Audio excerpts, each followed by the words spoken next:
आज के लेक्चर में हम IIT जैम 2024 से 10 और क्वेश्चन को डिस्कस करेंगे। तो फर्स्ट क्वेश्चन देखिए, number of sodium and chloride ions per unit cell of a NaCl crystal. तो ये तो आपको पता ही होता है कि 4 आयंस जो है सोडियम के होते हैं, 4 क्लोराइड के होते हैं।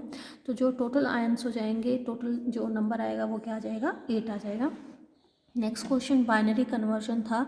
तो आपको 3 नंबर्स दिए गए थे और इन 3 नंबर्स को अगर आप ऐड करते हैं डेसिमल सिस्टम में क्या रिजल्ट आएगा। तो वो देखिए क्या होगा। अगर आप इस नंबर को देखते हैं 1011.10, तो ये जो सिस्टम यहाँ होता है 0 इंटू क्या है 2⁻0। ये किसके लिए होगा 2⁻1, ये होगा 2⁻2।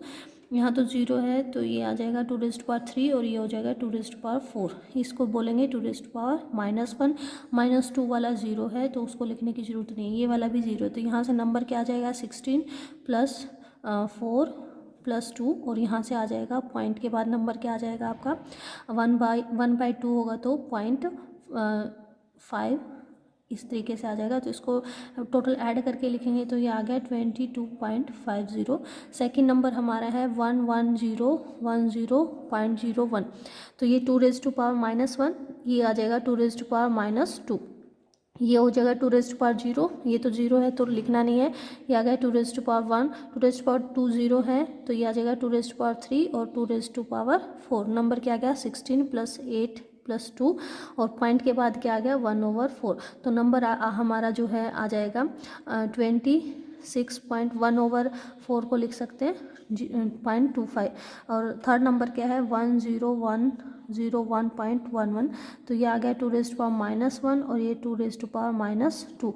तो ये तो टर्म हमारे पास आ गई 1/2 + 1/4 जो कि क्या आ गया 0.75। ये आ गया 2⁻0 यानी कि 1। यहाँ 2⁻2 में 0 है तो वो नहीं लिखना। 2⁻2 3 में 0 है और 2⁻4 तो 16 + 4 + 1 और आफ्टर डेसिमल 75। तो ये नंबर आ गया 21.75। तो ये तीनों नंबर को ऐड करना था आपने, 22.50 को, 26.25 को और 21.75 को। तो ये नंबर हमारा आ जाता 70.50। आंसर सी यहाँ पे करेक्ट हो गया। नेक्स्ट क्वेश्चन देखिए। नेक्स्ट क्वेश्चन है कि फॉलोइंग में से आपको बताना है कौन सी Hermitian as well as unitary matrix है। तो हर्मिशियन मैट्रिक्स के लिए तो आपको पता होना चाहिए कि ए डैगर जो होता है एक इक्वल होता है तो आपकी जो मैट्रिक्स होगी वो क्या होगी हर्मिशियन मैट्रिक्स होगी। और यूनिटरी मैट्रिक्स के लिए आपको करना था A dagger A is equal to identity matrix होना चाहिए। तो देखिए अगर फर्स्ट ऑप्शन का अगर आप डैगर लेते हैं, फर्स्ट ऑप्शन हमारा है आयटा 0A। डैगर का मतलब होता है कि इसका पहले तो आप ट्रांसपोज करोगे और उसका कॉम्प्लेक्स कॉन्जुगेट लोगे। पहले ट्रांसपोज किया, मान लो कि ये ए मैट्रिक्स है हमारी, तो ए का अगर आप यहाँ पे इसका ट्रांसपोज करते हैं तो क्या आ जाएगा 0 और माइनस आयटा आयटा 0। और इसका अगर आप कॉम्प्लेक्स कॉन्जुगेट करते हैं ट्रांसपोज का तो वो टर्म क्या आ जाएगी आपके पास 0 आयटा वाली माइनस आयटा होगी और माइनस आयटा वाली आयटा 0। तो वो सेम ही मैट्रिक्स आ रही है, यानी ये हर्मिशियन मैट्रिक्स तो है। ये और चेक कर लेते हैं कि ए डैगर ए इंटू आई आता है कि तो आपको क्या मल्टीप्लाई करना है, सेम ही मैट्रिक्स है। ए स्क्वायर चेक करना है कि आइडेंटिटी के इक्वल है क्या 0 माइनस आयटा आयटा 0 जो है जो मैट्रिक्स आती है वो आइडेंटिटी के इक्वल आती है क्या 0 माइनस आयटा और आयटा 0। तो ये मल्टीप्लाई करेंगे तो आइडेंटिटी मैट्रिक्स आ जाता है। तो ऑप्शन ए जो है इसका करेक्ट ऑप्शन हो जाएगा। नेक्स्ट क्वेश्चन बहुत ही इजी था। नेक्स्ट क्वेश्चन में दिया हुआ था कि दो सरफेस हैं, पहले का रिफ्लेक्टिव इंडेक्स 1.5 है, दूसरे का 2.0 है। आपको बोला गया था अगर इंसिडेंट रे ब्रेविस्टर एंगल पे इंसिडेंट होती है तो रिफ्लेक्टेड और ट्रांसमिटेड के बीच में जो एंगल बन रहा है अल्फा उसकी क्या वैल्यू होगी। तो डेफिनेशन ही ये होती है कि अगर इंसिडेंट एंगल ब्रेविस्टर एंगल के इक्वल होता है तो ट्रांसमीटर और रिफ्लेक्टेड में एंगल कितना आता है 90 डिग्री का आता है। इसमें कुछ सोल्व करने वाली बात ही नहीं थी। नेक्स्ट क्वेश्चन देखिए, एक लीनियरली पोलराइज्ड लाइट है जिसकी वेवलेंथ 600 नैनोमीटर है, उसको इंसिडेंट किया गया नॉर्मली किसी रिटार्डिंग प्लेट के ऊपर जो एमर्जेंट लाइट है वो भी लीनियरली पोलराइज्ड ही है irrespective of the angle between direction and यानी लीनियरली पोलराइज्ड लाइट ही रहती है। तो पाथ डिफरेंस जो आता है इस केस में वो कितने का आता है, λ/2 का। तो ये पाथ डिफरेंस किसके इक्वल होगा, NE minus N0 into thickness of that plate. और ये वैल्यू आपको दे रखी है λ/2 is equal to 0.05 into mu. तो जो थिकनेस आ जाएगी या T अगर आप इसको लिखें माइक्रोमीटर में हमें बताना है, इसको T भी लिख सकते हैं आप, जो भी आपको लगे। लैम्डा आपका है 600 नैनोमीटर यानी -9 डिवाइडेड बाय 2 और डिवाइडेड बाय 0.05।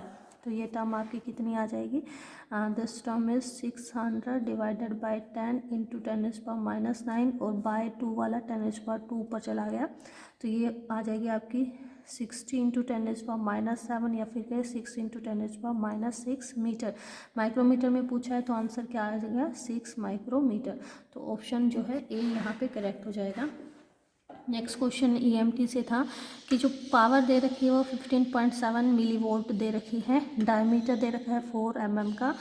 अगर amplitude if the amplitude of the associate magnetic field is B, magnetic field का एम्पलीट्यूड को ऐसे आपने बताया है तो A की वैल्यू बतानी। तो हमें पता है तो जो इंटेंसिटी होती है वो पावर अपॉन एरिया के इक्वल होती है, इंटेंसिटी जो कि इक्वल होती है ½ C∁0 E0 स्क्वायर। और आपको रिलेशन पता होना चाहिए कि E0 ओवर B0 जो होता है वो C के इक्वल होता है। आपको B की टर्म में दे रखा है तो यहाँ से आप ले सकते हैं कि पावर ओवर एरिया जो होगा इक्वल टू क्या आ गया, 1/2 C∁0 B0 स्क्वायर और C स्क्वायर।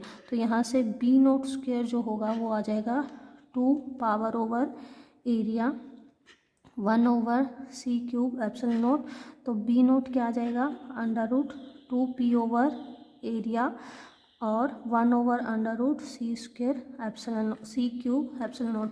तो A की क्या वैल्यू होगी, √2 पावर ओवर एरिया। तो यहाँ से देखिए A जो पूछा गया है वो क्या है, √2 पावर ओवर एरिया। ठीक है, तो ये क्या आ जाएगा, 2 इंटू पावर है 15.7 10⁻³ वोल्ट डिवाइडेड बाय एरिया क्या होगा πr², पाई यानी 3.14। आर क्या है, ये डायमीटर है 4 mm, आर क्या हो गया 2 mm यानी कि 4 इंटू 10⁻⁶। इसको सोल्व करते तो ये टर्म आ जाती 10⁻⁴/4 विच इज़ 100/2, क्या आ जाएगा 50। तो आंसर हमारा हो जाएगा ऑप्शन ए यहाँ पे करेक्ट। नेक्स्ट क्वेश्चन देखते हैं कि जो 2 मीडियम दिए हुए हैं, पहले मीडियम की रिलेटिव परमिटिविटी 4 है, दूसरे की रिलेटिव परमिटिविटी 3 है। ये रिलेटिव परमिटिविटी है, परमिटिविटी नहीं है। उसमें इलेक्ट्रिक फील्ड दे रखा है, आपसे पूछा गया है कि सेकंड में जो है D2 क्या होगा और जो प्लेन दिया गया है वो Z0 का मतलब है XY प्लेन है। तो यहाँ पे आपको पता होना चाहिए कि फर्स्ट रीजन का इलेक्ट्रिक फील्ड का पैरेलल कंपोनेंट दूसरे के इक्वल होता है और जो D1 परपेंडिकुलर होता है वो D2 परपेंडिकुलर के इक्वल होता है। तो यहाँ से देखिए XY रीजन है तो पैरेलल कंपोनेंट E2 क्या निकल आएगा, वो आ जाएगा 3x³ प्लस 2y², ये आ जाएगा। और यहाँ से आपको निकालना है D2 परपेंडिकुलर, तो D2 perpendicular component is equal to आ जाएगा ये एप्सिलॉन ऑफ 1 और E1 परपेंडिकुलर। एप्सिलॉन 1 क्या आ जाएगा, relative permittivity which is 4 into epsilon zero और इसका परपेंडिकुलर कंपोनेंट क्या है 4z² which is 16z² into एप्सिलॉन0 आ जाएगा। आपको निकालना है D2 इक्वल टू क्या आ जाएगा, एप्सिलॉन2 अच्छा यहाँ से आप निकाल सकते हैं D2 पैरेलल कंपोनेंट, सीधा लिख दीजिए D2 पैरेलल कंपोनेंट क्या आ जाएगा, एप्सिलॉन2 इंटू 3x² प्लस 2y² और एप्सिलॉन2 किसके इक्वल आ जाएगा, यहाँ से 3 एप्सिलॉन0 के इक्वल 3x² प्लस 2y²। तो यहाँ मल्टीप्लाई करके लिखो 3 इंटू 3 9x² पैरेलल कंपोनेंट हो गए 6y² और परपेंडिकुलर कंपोनेंट हो गया 16z² इंटू एप्सिलॉन0। तो ऑप्शन जो है थर्ड यहाँ पे करेक्ट हो जाएगा। नेक्स्ट क्वेश्चन था इफ़ टू ट्रैवलिंग वेव्स, ये ट्रैवलिंग वेव्स हैं, ये और ये ट्रैवलिंग वेव है, इनको सुपर इम्पोज किया गया है। तो यहाँ पे मैं स्टेटमेंट लिखना भूल गई, 4 स्टेटमेंट दे रखी थी कि उनमें से कौन सी करेक्ट है।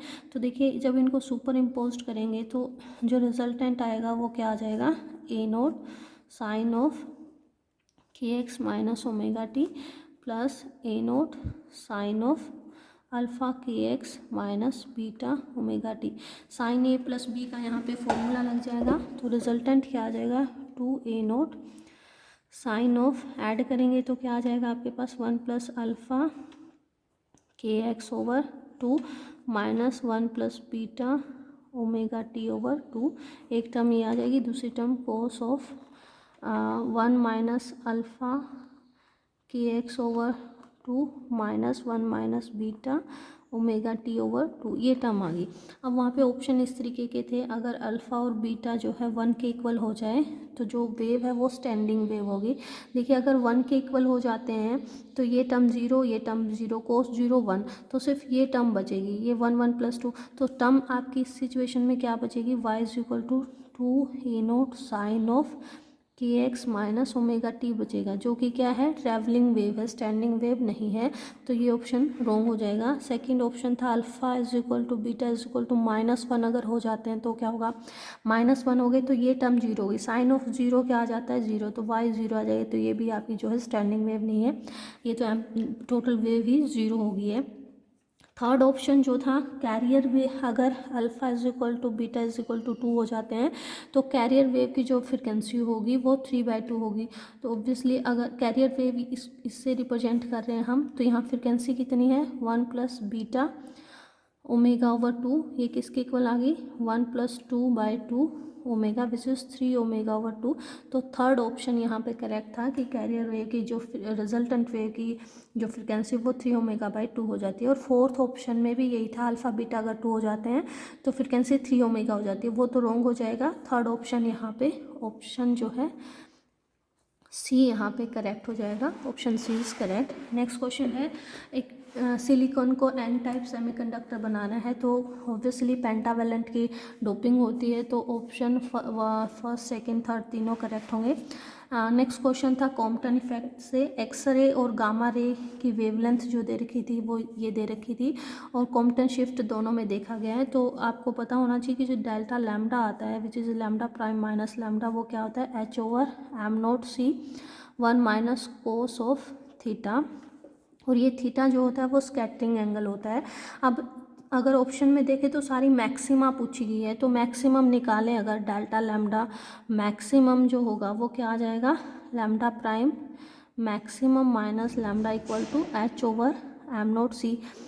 जब थीटा 180 डिग्री होगा तभी कोस -1 होगा और माइनस माइनस प्लस हो जाएगा, तो 1 माइनस कोस ऑफ पाई पे आएगा।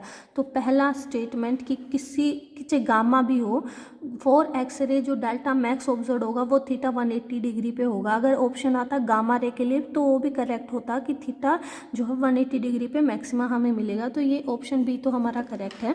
अब यहाँ पे जो थीटा मैक्स आ रहा है हमारा, theta max is equal to lambda prime max minus lambda equal to, इसकी वैल्यू इलेक्ट्रॉन के लिए पुट करें तो 0.0243 एंगस्ट्रॉम आती है, इनटू में क्या आ गया, 2 आ गया, तो this term is equal to 0 point round off करके लिखे 49 एंगस्ट्रॉम आ गई, which is delta lambda max for both rays. तो यहाँ पे देखिए डेल्टा, अगर थर्ड ऑप्शन देखें कि एक्स रे के लिए डेल्टा मैक्स ये होगा तो वो तो गलत है, दोनों के लिए डेल्टा मैक्स इतना ही होगा। फिर उन्होंने पूछा है कि गामा रे 90 डिग्री पे लैम्डा इतना देगी, नहीं, ये लैम्डा प्राइम 90 डिग्री पे कोस 90 0 हो जाएगा, कितना देगी, लैम्डा प्लस ये वैल्यू देगी, तो वो भी गलत हो जाएगा। फर्स्ट ऑप्शन अगर चेक करें गामा रे के लिए तो लैम्डा प्राइम माइनस लैम्डा जो है 0.049 आ गया, लैम्डा प्राइम क्या आ जाएगा 0.049 प्लस जो लैम्डा की वैल्यू है जो कि 0.49 प्लस 0.049 ही है, तो ये आ गया 0.098 एंगस्ट्रॉम, ये करेक्ट हो जाएगा। तो लैम्डा जो फर्स्ट ऑप्शन है वो यहाँ पे करेक्ट हो जाता है।